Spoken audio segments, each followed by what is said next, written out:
నమస్కారం. తీర్థయాత్ర కార్యక్రమానికి స్వాగతం. ఈ కార్యక్రమం ద్వారా ఎన్నో ఆరామాలు చూశారు కదా, మరెన్నో క్షేత్రాల ప్రాశస్త్యాలు తెలుసుకున్నారు కదా, ఇంకెన్నో దేవాలయాల మూల విరాట్టు అవతార విశేషాలు కన్నారు కదా. ఇప్పుడు మనము విలక్షణ నామధేయుని అపురూప ఆలయాన్ని దర్శించుకోబోతున్నాం. శ్రీ చంపకధామస్వామిగా పేరొందిన వైష్ణవ రూపుని కోవెల చూడబోతున్నాం. ఈనాటి కార్యక్రమంలో కర్ణాటక రాజధాని బెంగళూరు మహానగర సమీప బన్నేరు ఘట్టానికి తీర్థయాత్రగా వెళదాం.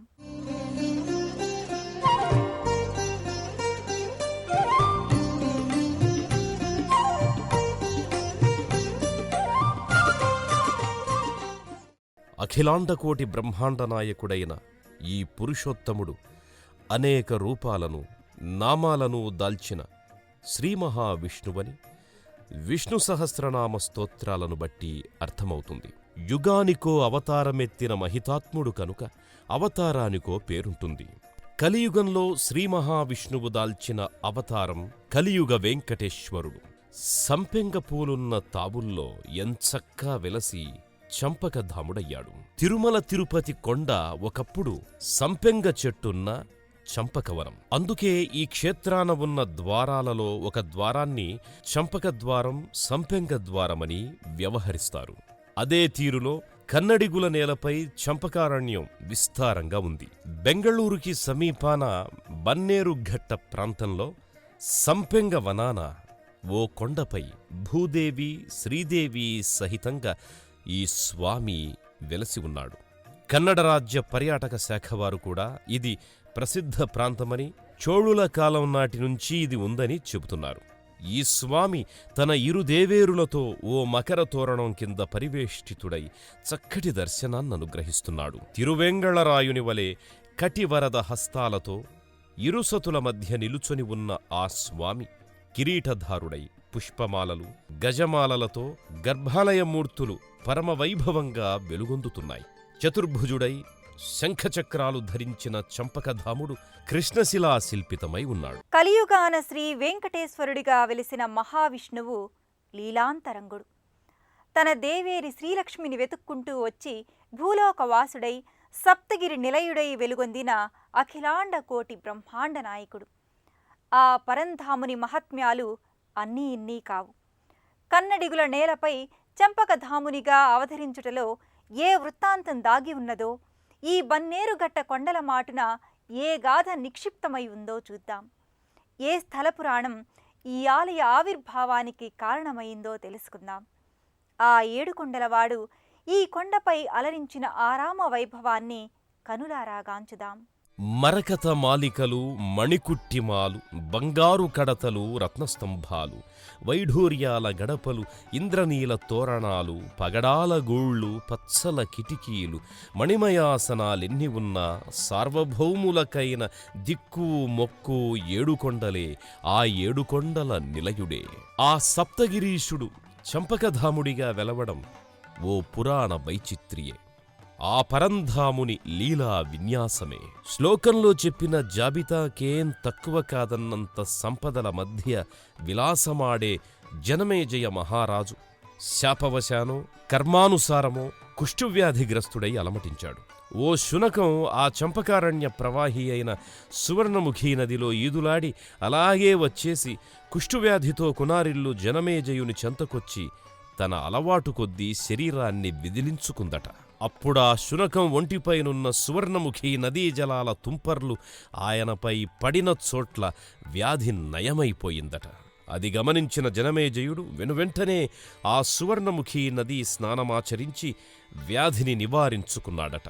అందుకు కృతజ్ఞతగా ఇక్కడ చంపకధామస్వామిని ప్రతిష్ఠించి కొలిచాడని ఇక్కడివారు సభక్తికంగా చెప్పుకొస్తారు.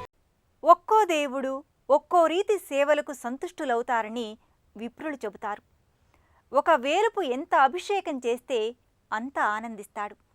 మరో దైవం ఎంతగా అలంకరిస్తే అంతగా అలరిస్తాడు. ఇంకో భగవానుడు ఎంత నైవేద్యాన్ని సమర్పిస్తే అంత సంతుష్టుడవుతాడు.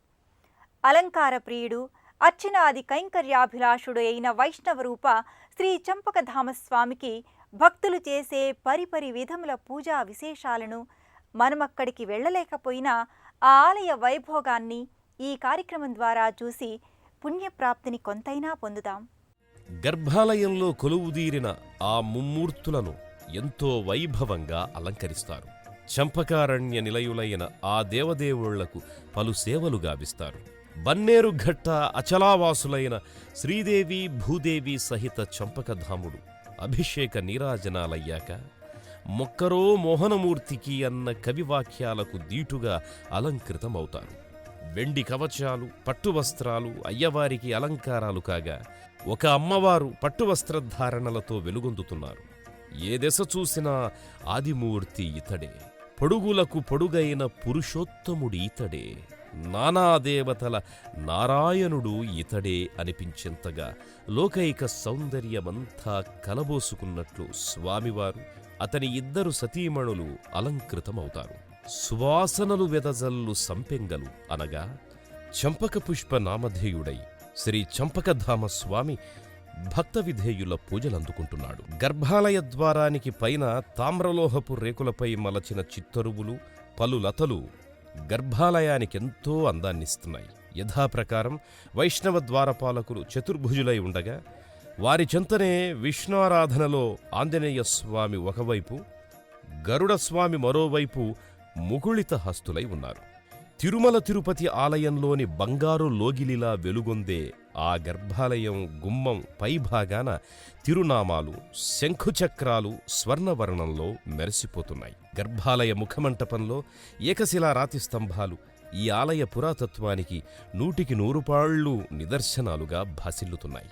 ఆ ముఖమంటపాన భక్తులు చంపకధామస్వామి ఇదిగో మేమొచ్చామయ్యా, మము బ్రోవగ మాకు దర్శనమీయవయ్యా అంటూ కొట్టే గంటల వరుసలు అనేకం అక్కడ వ్రేలాడుతూ ఉంటాయి. చంపకధామస్వామివారి పాదపద్మయుగళములు ఓ రాతి ఫలకంపై నిజంగానే స్వామివారి పాదాలు మాత్రమే కనబడుతూ మొత్తం శరీరం అదృశ్య రూపాన అక్కడ నిలుచున్నారా అన్నంత సహజంగా ఉంది. ఆలయ ప్రవేశద్వారానికి ఇరువైపులా చిరుమందిరాలలో చతుర్భుజులైన జయ విజయులు ద్వారపాలకులై ఉంటారు.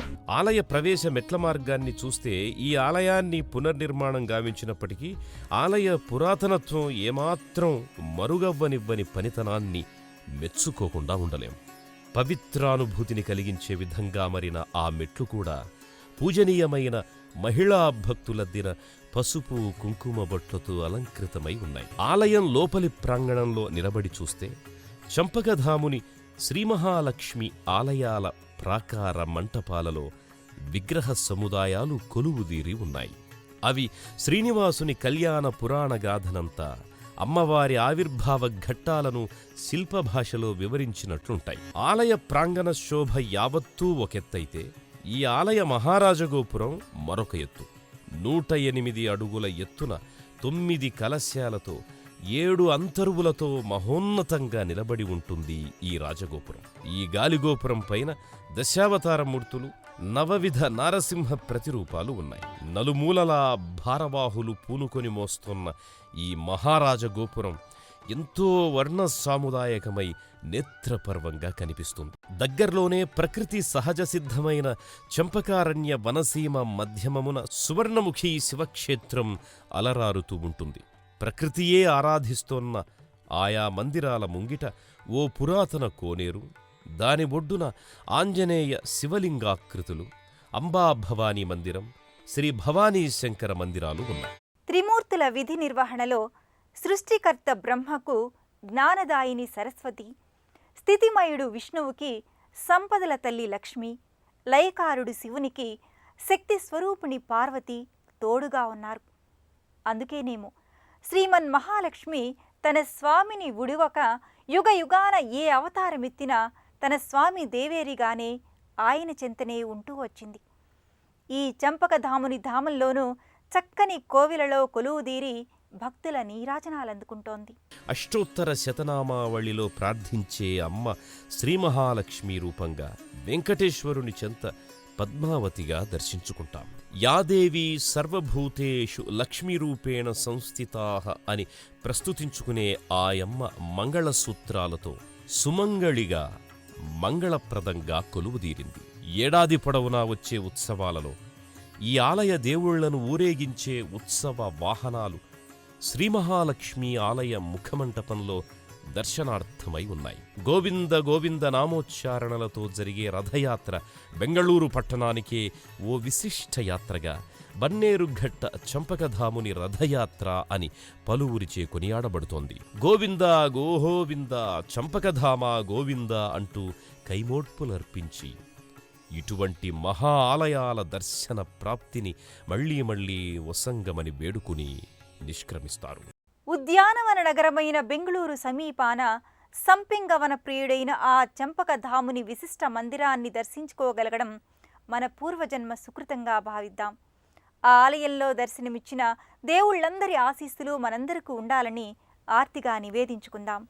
మరో తీర్థయాత్రలో మళ్ళీ కలుసుకుందాం. మరో ఆలయ సందర్శనం చేసుకుందాం.